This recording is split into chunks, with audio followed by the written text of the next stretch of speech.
फिर एक बार फिर एक बार फिर एक बार साथियों, 24 के इस चुनाव में देश की सियासत फिर दो खेमों में बंटी नजर आ रही है। आज एक तरफ राष्ट्र प्रथम का संकल्प लेकर चलने वाली भाजपा है, तो दूसरी तरफ देश को लूटने के मौके तलाशने वाली कांग्रेस पार्टी है। आज एक और देश को परिवार मानने वाले, देश को परिवार मानने वाली भाजपा है, तो दूसरी ओर अपने परिवार को देश से बड़ा मानने वाली कांग्रेस है। आज एक और दुनिया में भारत का गौरव बढ़ाने वाली भाजपा है, तो दूसरी ओर विदेश में जाकर भारत को गाली देने वाली कांग्रेस है। ऐसी देश विरोधी परिवारवादी ताकतों के खिलाफ राजस्थान हमेशा ढाल बनकर के खड़ा रहा है। राजस्थान ने 2014 में बीजेपी को 25 की 25 सीटें दी थी। राजस्थान ने 2019 में भी एनडीए को 25 की 25 सीटें दी थी, और अब 2024 में भी राजस्थान 25 की 25 सीटें देने का फैसला कर चुका है।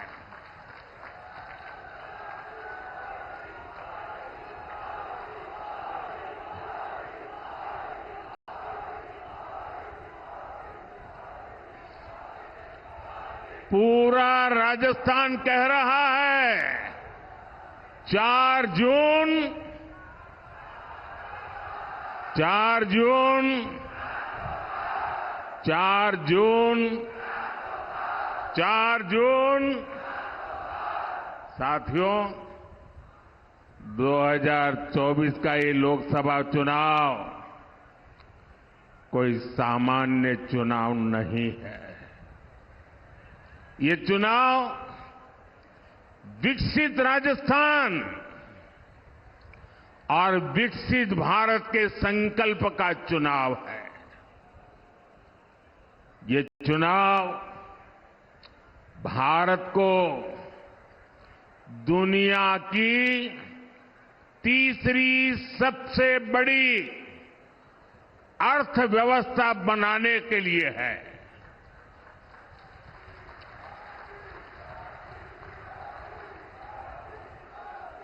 ये चुनाव भ्रष्टाचार को जड़ से उखाड़ फेंकने के लिए है। ये चुनाव आत्मनिर्भर भारत के सपने को पूरा करने के लिए है। ये चुनाव किसानों की समृद्धि के संकल्प का चुनाव है। ये चुनाव घर घर नल से जल पहुंचाने का चुनाव है। लेकिन भाइयों बहनों, कांग्रेस और उसका इंडी गठबंधन देश के लिए नहीं बल्कि अपने स्वार्थ के लिए चुनाव लड़ रहे हैं। ये पहला ऐसा चुनाव है जिसमें परिवारवादी पार्टियां अपने परिवार को बचाने के लिए रैली पर रैली करते जा रहे हैं। ये पहला ऐसा चुनाव है जिसमें सारे भ्रष्टाचारी मिलकर भ्रष्टाचार पर कार्रवाई रोकने के लिए रैली कर रहे हैं। मैं कहता हूं, भ्रष्टाचार हटाओ। वो कहते हैं भ्रष्टाचारी बचाओ। आप मुझे बताइए, भ्रष्टाचार जाना चाहिए कि नहीं जाना चाहिए? भ्रष्टाचार खत्म होना चाहिए कि नहीं होना चाहिए? भ्रष्टाचारियों को सजा मिलनी चाहिए कि नहीं मिलनी चाहिए? वो कहते हैं भ्रष्टाचारियों को बचाओ, मोदी कहता है भ्रष्टाचार हटाओ। निर्णय आपको करना है। इतना ही नहीं साथियों, जनता के दरबार में हार चुका इंडी अलायंस अब कैसे मंसूबे पाल चुका है, इसकी भी झलक लगातार देखने को मिल रही है। ये पहला ऐसा चुनाव है जिसमें कांग्रेस पार्टी के बड़े नेता खुद के चुनाव जीतने की बात नहीं कर रहे हैं। वो जीतेंगे कि नहीं जीतेंगे इस पर मौन रहते हैं, लेकिन वो देश को धमकी दे रहे हैं कि अगर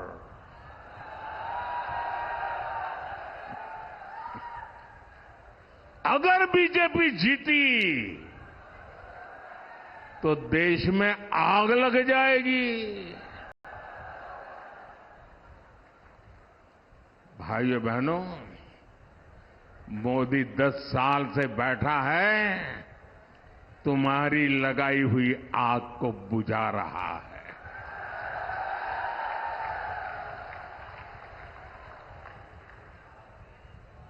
कांग्रेस के लोग अपने खतरनाक इरादे जताना शुरू कर दिए हैं और इसलिए देश को बचाने के लिए, देश का भविष्य बनाने के लिए, आपकी आने वाली पीढ़ी की जिंदगी सुखी और समृद्ध हो, इसके लिए ये चुनाव बहुत अहम है। आज देश में बीजेपी की मजबूत और निर्णायक सरकार की जरूरत और ज्यादा बढ़ गई है। साथियों, मैं परिवारवादी पार्टियां और उनके भ्रष्टाचार पर सवाल उठाता हूं और इसलिए मैं उनके निशाने पर हूं।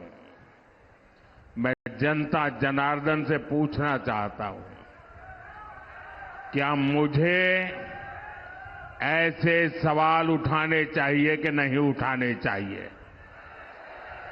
भ्रष्टाचारियों को देश में उजागर करना चाहिए कि नहीं करना चाहिए? उनके भ्रष्टाचार को खोल करके रखना चाहिए कि नहीं रखना चाहिए? वो मुझे गालियां देते हैं और यहां तक कह देते हैं, अरे मोदी का कोई परिवार नहीं है, उसको भ्रष्टाचार की जरूरत नहीं है। तो क्या परिवार है तो आपको भ्रष्टाचार करने का लाइसेंस मिल जाता है क्या?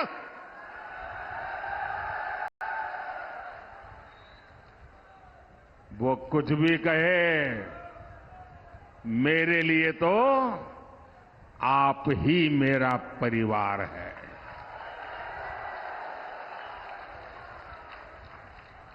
मेरा भारत मेरा परिवार है। और मैं राजस्थान की धरती पर, ये वीरों की धरती है, इस जुबान के पक्के लोगों की धरती है। उस धरती पर कहना चाहता हूं, आपका सपना ही मोदी का संकल्प है।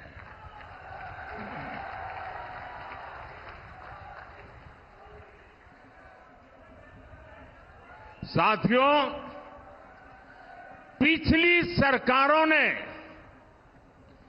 जिसे पूछा तक नहीं, मोदी ने उसे पूजा है।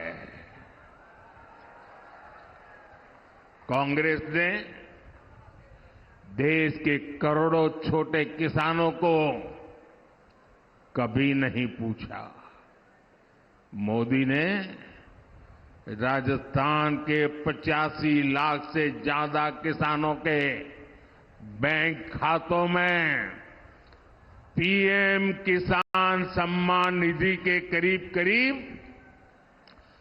20,000 करोड़ रुपए भेजे हैं। कांग्रेस ने कभी श्रमिकों, मजदूरों को पूछने के लिए उनको फुर्सत नहीं मिली। मोदी ने उन्हें one nation, one ration card की सुविधा दी। उनके लिए पेंशन योजनाएं बनाई।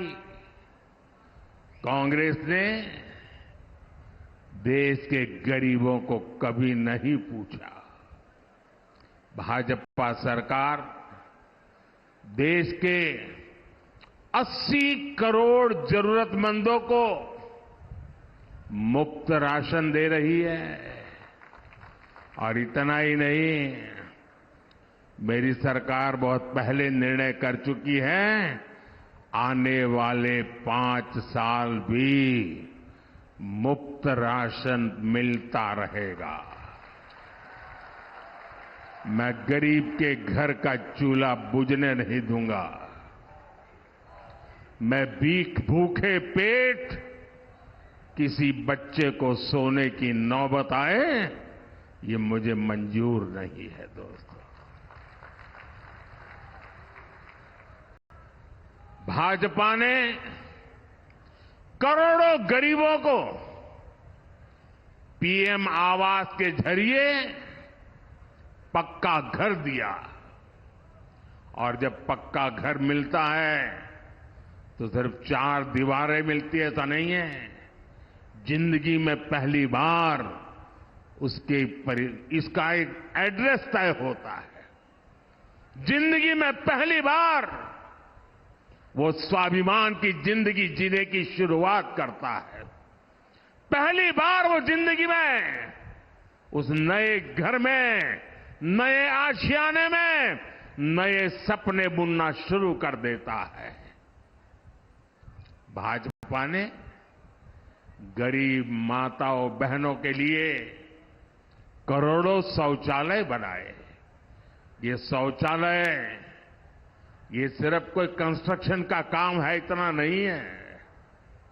ये इज्जत घर है। वो लोग गरीबी से निकले हैं ना, उनको पता है कि माताओं बहनों को शौचालय न होने से कितना दर्द झेलना पड़ता था। या तो सुबह सूरज निकलने से पहले जाओ, या तो शाम को सूरज ढलने के बाद जाओ। दिन में जाना है तो पीड़ा सहन करती थी माताएं बहनें, जा नहीं सकती। ये दर्द गरीब मां का बेटा समझ सकता है।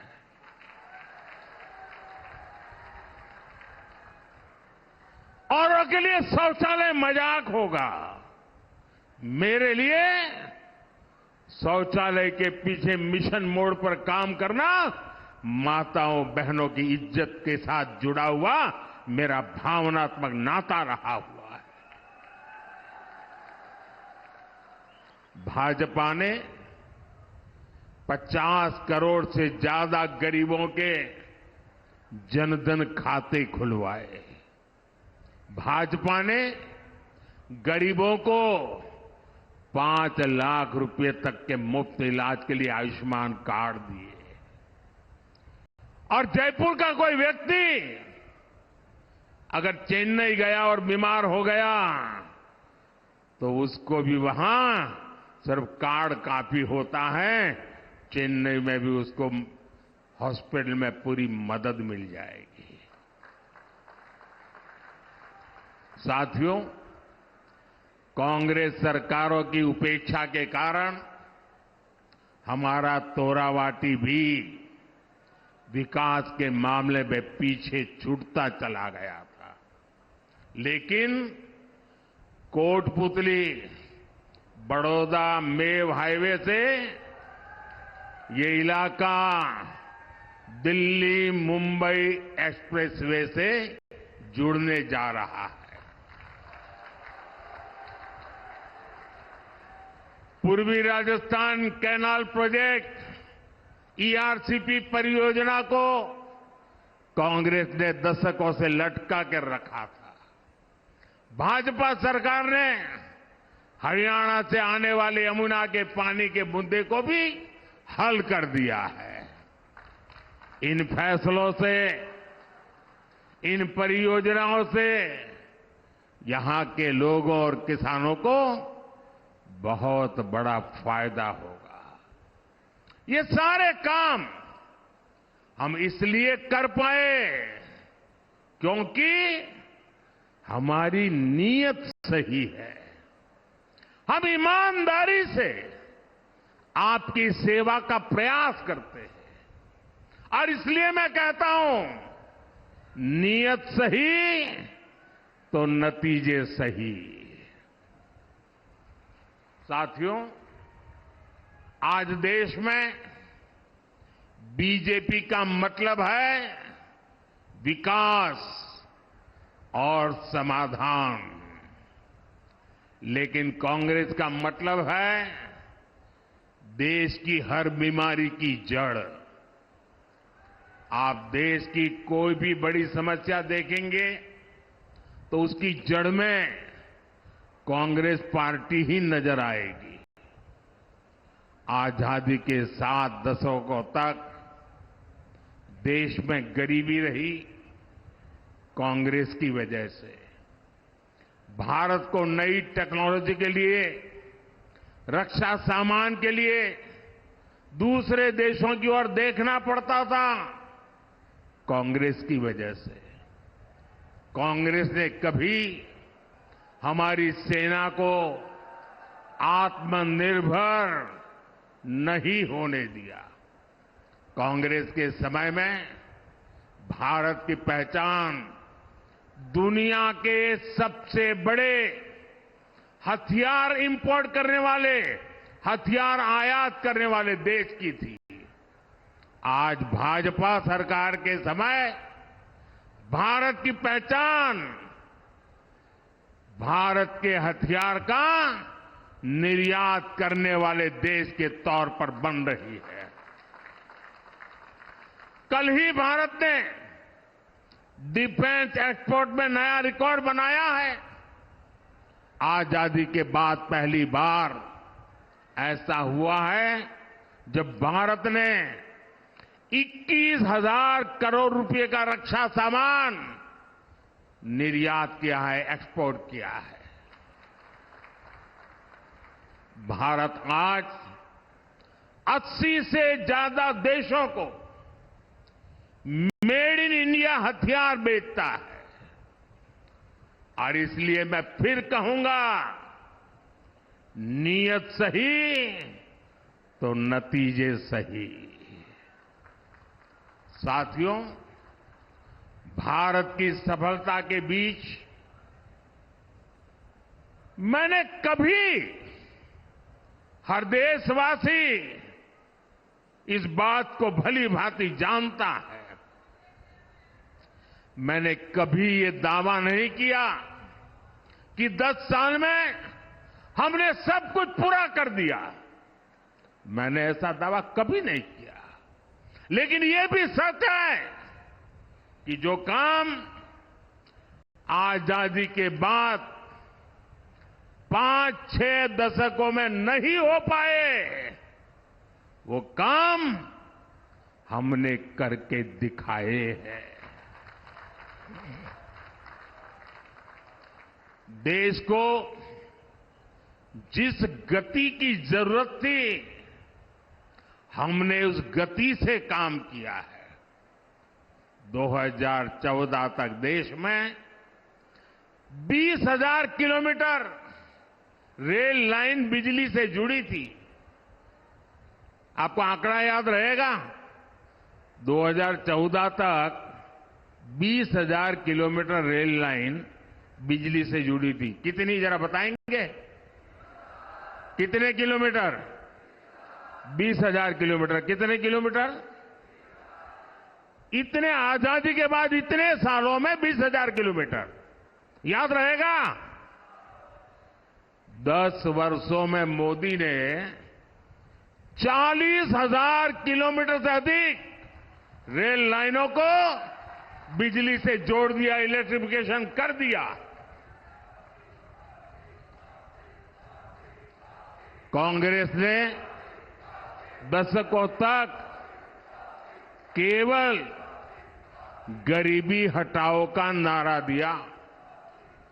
बीजेपी ने 25 करोड़ गरीबों को गरीबी से बाहर निकाल करके दिखा दिया है। भाइयों बहनों, 370 मानो ऐसा बिजली का करंट था, रखा था, कोई 370 को छुएगा तो पूरे देश में बिजली का करंट लग जाएगा। छूने को तैयार नहीं थी। इनको पता नहीं है ये मोदी है।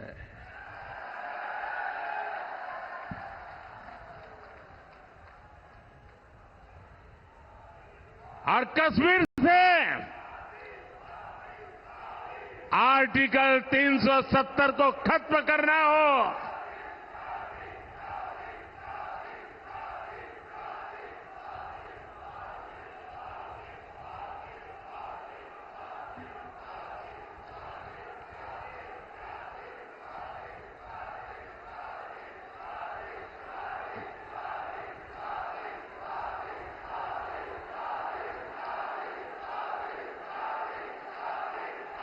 मैं विशेष रूप से माता और बहनों को प्रणाम करता हूं। आपका ये आशीर्वाद, आपका ये उत्साह, मैं आपको विशेष प्रणाम करता हूं। इन लोगों ने सालों तक चलाया। अगर राम मंदिर का नाम भी लोगे तो देश जल मरेगा, आग लग जाएगी।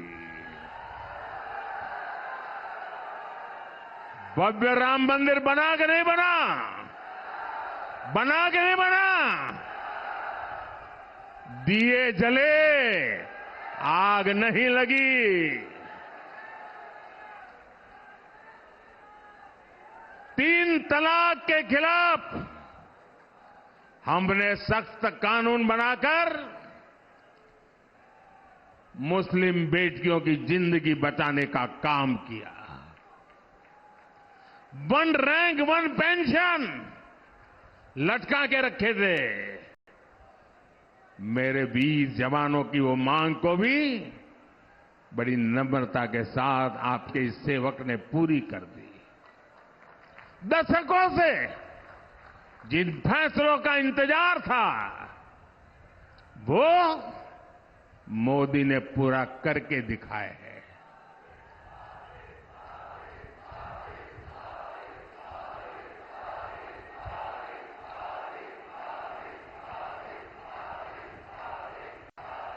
साथियों, और इसलिए कुछ लोग कहने लगे हैं, अरे मोदी जी इतना कुछ हो गया, अब क्या बाकी बचा है? अरे जरा अब तो आराम करो। लेकिन ऐसे लोग भूल जाते हैं, मोदी मौज करने के लिए पैदा नहीं हुआ है।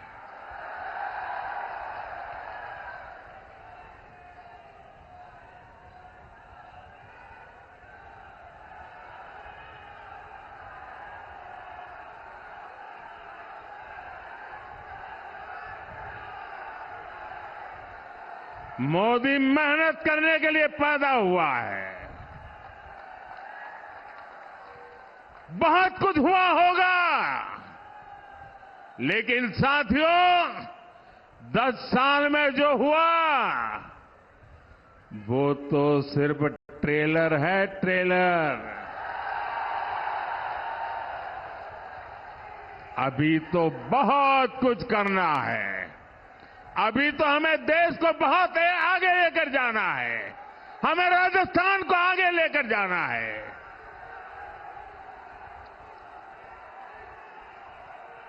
बीजेपी सरकार का तीसरा कार्यकाल ऐतिहासिक और निर्णायक फैसलों का कार्यकाल होने वाला है। साथियों, मैं जब विकसित भारत की बात करता हूं, जब भ्रष्टाचार पर कार्रवाई करता हूं, तो कांग्रेस और इंडिया अलायंस के लोग जम करके, जी भर करके मोदी को गाली देते रहते हैं। लेकिन राजस्थान के लोग जानते ही हैं, राजस्थान के लोग भली भांति जानते हैं, दाल बाटी चूरमा, वोटर मारा सुरमा।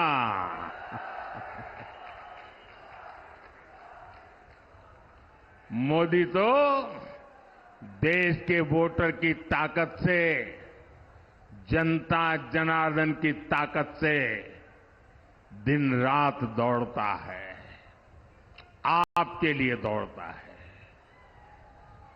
आपके सपनों को पूरा करने के लिए दौड़ता है।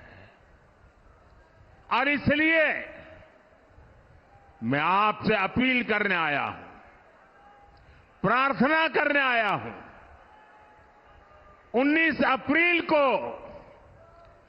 जयपुर ग्रामीण से राव राजेंद्र सिंह जी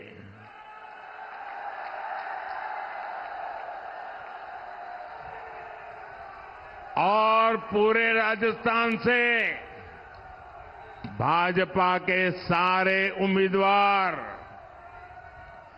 इनको दिया आपका एक एक वोट मोदी की ताकत बढ़ाएगा।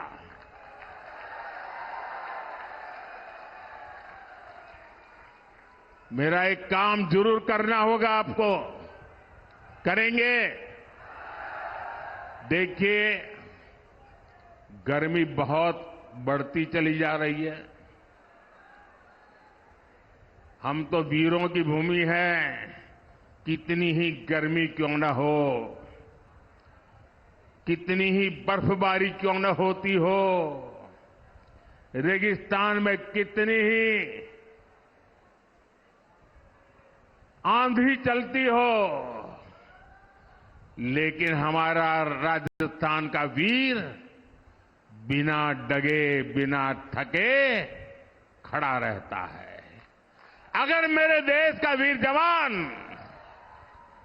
अगर किसी भी मौसम में मेरे देश के लिए तैनात रहता है, तो हमें तो देश के लिए गर्मी कितनी ही क्यों न हो, घर से निकल करके वोट जरूर करना है। मेरी ये बात घर घर पहुंचाएंगे? कितनी ही गर्मी है, वोट करवाएंगे? पहले मतदान फिर जलपान, ये बात पहुंचाएंगे। और एक बात मेरी पर्सनल जरूर कह देना, अब तो मैं सब दूर जा नहीं पाता हूं, लेकिन आज मैं जब आपके बीच आया हूं तो आप बताना कि मोदी जी आए थे, आपको प्रणाम भेजा है।